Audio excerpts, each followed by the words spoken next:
What's up, everybody? This is Green's Massey's here. I guess it's an introduction video to a new series that I'm going to start with over the next year.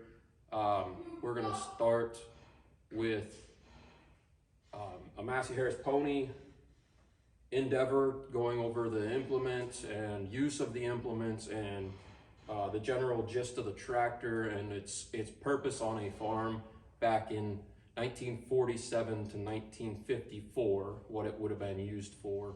And so hopefully you guys like this series and give me your feedback on everything. And right here's the star of the show. This is a 1948 Massey Harris pony, and I am the second owner of this tractor. We bought it off of the original owner's son. He passed away and the son had no need for it, so he decided to sell it to us. And we got it with a pretty good deal. We got the one bottom plow with it and a disc with it. And I'll go over those a little more whenever we get to the implements. But yeah, 1948 Massey Harris pony.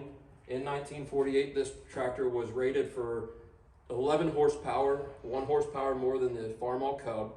And as you can see, this is not like a Cub. You do not have your cult division, as they called it, but the floor pan, there is no floor pan on the tractor, so you can see right down through the middle, and it's very slim in the center here, which makes a very easy visibility over the tractor.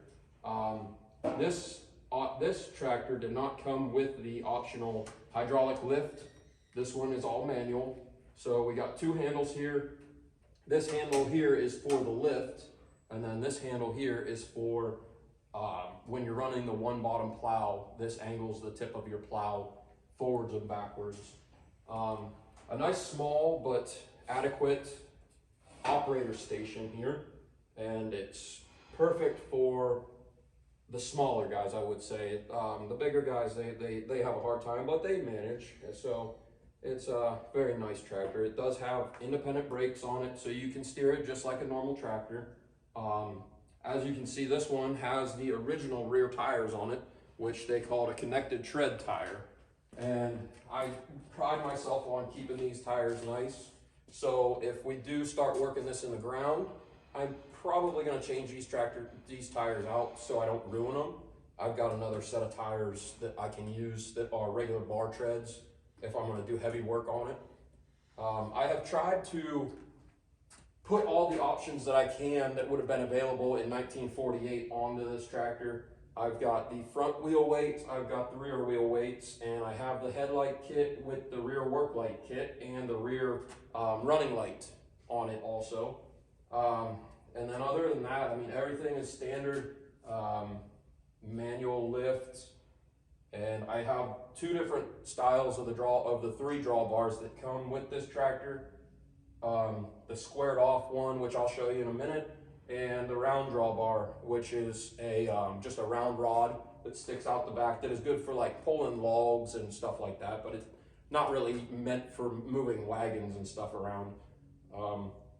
They made 2 front end styles on this tractor. This is the adjustable front end for more of the row crop work in your vegetable truck farms and stuff like that. They also made a standard front end on this, which was more of an arched front end, and it was not adjustable.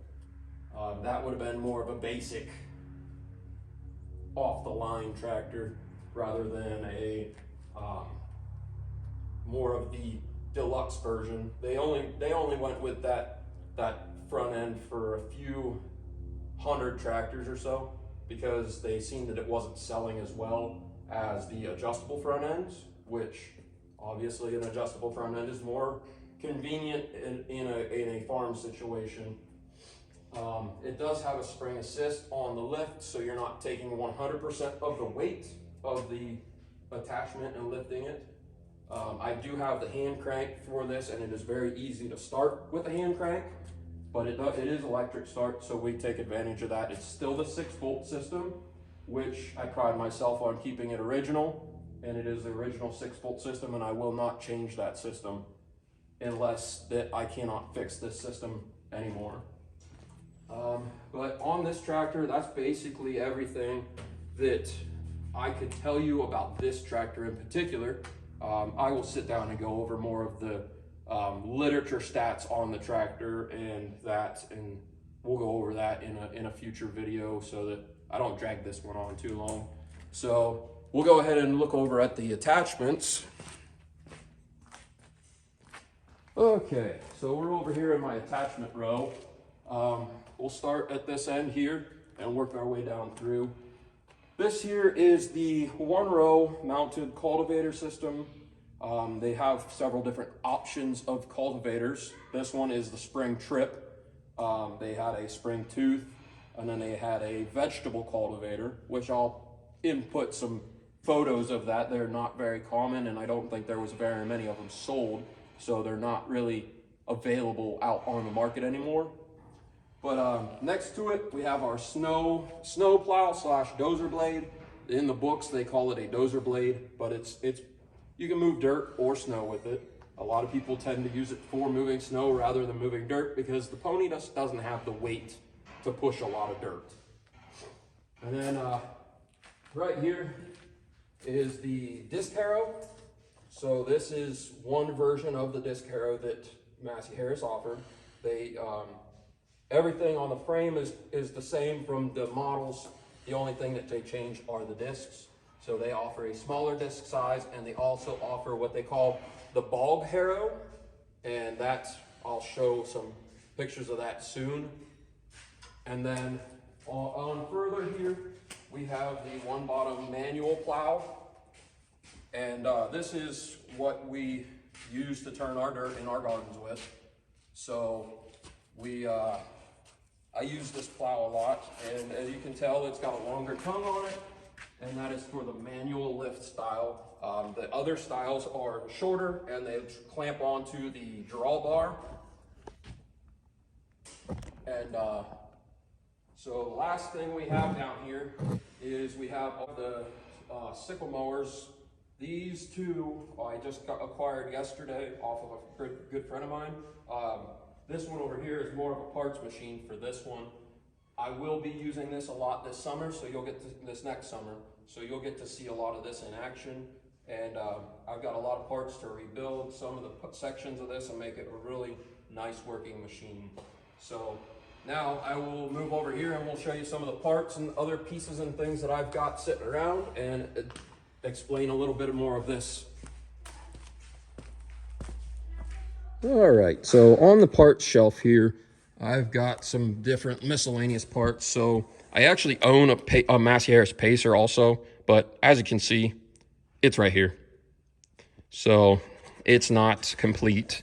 But down here on the bottom here, that's a belt pulley for my Massey Harris 44, then bucket of parts and shelf of parts. Those are for the cultivators also. Someone homemade them and they don't work properly. And then you move up here, more Pacer parts over here, steering wheel. And then this is the mower's drive pulley and belt. And then I've got some extra replacement parts that are brand new, old stock. And then up here, these arms are for the dozer blade. Those connect it to the tractor and lift it up. And then these are for the other style of furrowing plow that clamps onto the drawbar. And then sheet metal for my Pacer, gas tank for my Pacer. And then over here, we have the other style of drawbar. So this one right here, I'll step back so you can see the whole thing. It's pretty long because it fits through the whole tractor, but it hooks into the front of the tractor just like the disc does with a little hook. So it hooks into the same spot on the belly of the tractor, and then it's long and it's got a loop on the end of it down here that would be your pull point. And then there is the square drawbar. I have two of these. I don't know why, but I do. And then I got an extra sickle section for my mowers, and then more Pacer stuff. Pacer flywheel, and then manifolds. And then I guess I will show you some of the other Massey Harris equipment that we own, and just give you a little background on us and what we like to do with these things. So back here we have my pony, obviously my pony. And then this is a Massey Harris 55 diesel, 1949. And it is operational, but we don't work it hard because we had to have the fuel pump rebuilt and it cost a lot and we don't want to have to redo that again. And then there you go, there's the drawbar that I have mounted on my pony. And then behind this 55 diesel, we have our Massey Harris 44. It is a 1948 model, and this is our workhorse and basically our little love. She is our first Massey Harris that we ever owned, and she will never go anywhere along with the pony. And then behind that, we have the Massey Harris number 6 semi-mount sickle mower that we use on the 44, and it is in almost complete condition. We have a few things missing. We have PTO guards missing, and then the piece that mounts it onto the drawbar, somebody cut the end off of, and we have to fix that. And then I have to make a new swathing board for this one and for my mower for the pony. So we will get on to that. And then here is a nice picture of the operating station on a 55 diesel. If nobody's ever been on one or around one, it is a very nice tractor. We'll give you a side shot of the other side. So this is the battery box. It is 12-volt system, but it runs off of 2 6-volts. So you have a long battery box to make 2 6s into 12. And then, so this bar here on the pony, this is the support bar for the round style drawbar. And the drawbar goes through that hole right there, through there, and then it comes up underneath the belly of the tractor and hooks right here where you can see that hole right there. That's where the disc would hook onto the field cultivator, the drawbar, anything that is underslung would mount onto here. And then these bars right here are for any of the side implements, like the cultivators and stuff like that. So, and then I'll go around to the other Massey stuff that we have. Okay, this is our Massey Harris 82 combine. We saved it out of a corn crib that was falling over, and it's a work in progress. We have a lot of stuff to do to this one, so I don't ever foresee it being operational again, but we'd like to get it at least running and driving so that we can take it to tractor shows and stuff like that. And so, yeah, we saved this one from a destined scrap yard somewhere, but we're happy to save them.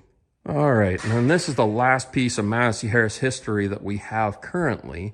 I am in the works of getting a couple things, and I'll throw some pictures of those in the end.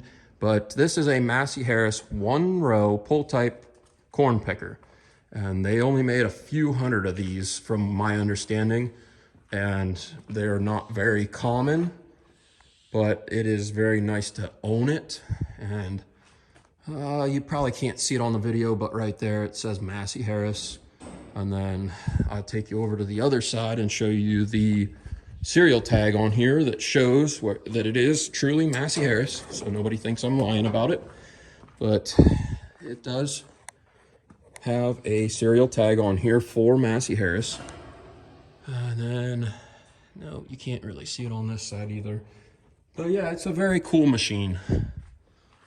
It's very, very unique for sure. But, yep.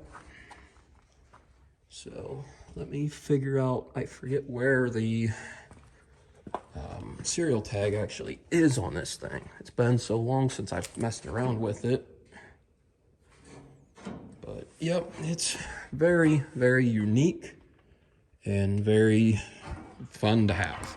All right, after searching this dang thing aimlessly, I finally found, there it is, right there's the serial tag from Massey Harris, stating that this is a Massey Harris picker. And I'll zoom out so you don't think I'm lying to you. But yeah, it's a very nice machine, very proud to have it. And the gravity box or flare box wagon back here, it is not Massey Harris, but it is with this as a package unit, and I pull this with the 44.